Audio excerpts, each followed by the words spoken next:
श्री स्वामी समर्थ। मी मोहिनी विजय निंबाळकर तुमचं आपल्या यूट्यूब चॅनलमध्ये खूप खूप स्वागत आहे।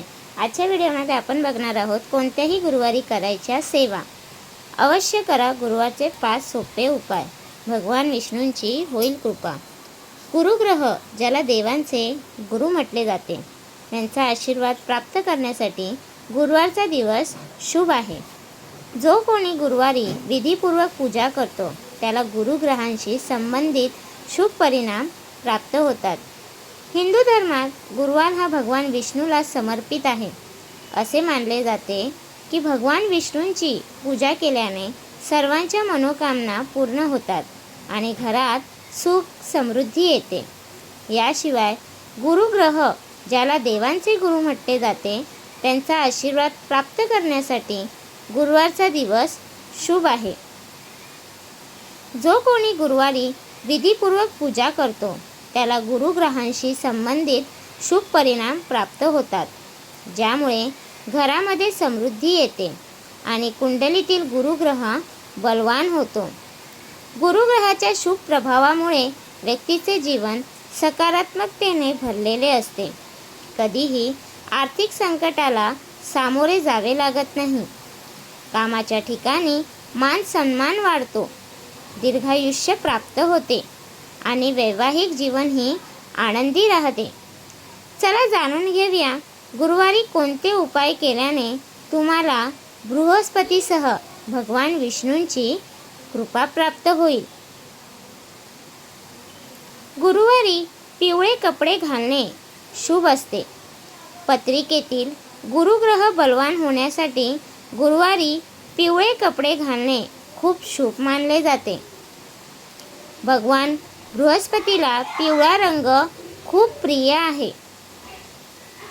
अशा परिस्थितीत गुरुवारी पिवळे कपडे परिधान केल्याने साधकाच्या जीवनावर चांगला परिणाम होतो।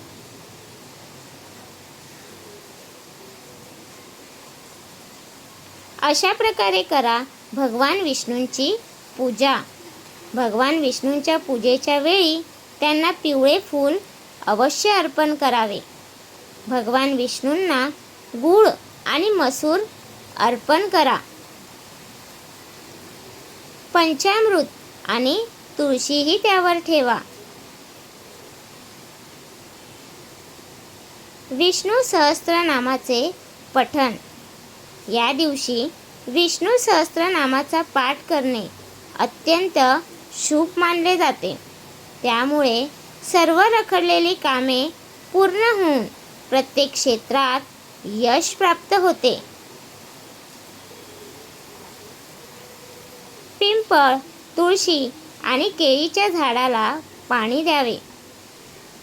भगवान विष्णूंची कृपा प्राप्त करण्यासाठी गुरुवारी पिंपळ, तुळशी आणि केळीच्या झाडाची लागवड करावी।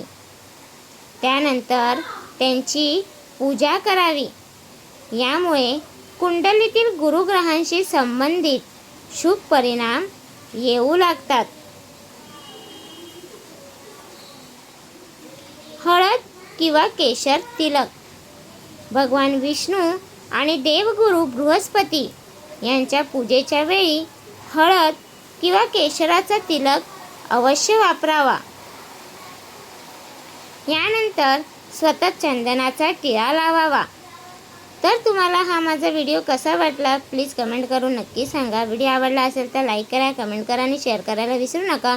आणि तुम्ही अजूनपर्यंत आपल्या चॅनलला सबस्क्राईब केलं नसेल तर प्लीज जाऊन चॅनलला नक्की सबस्क्राईब करा, कारण आपल्या चॅनलवरती तुम्हाला आध्यात्मिक माहिती आणि स्वामी महाराजांचे व्हिडिओ बघायला भेटतात।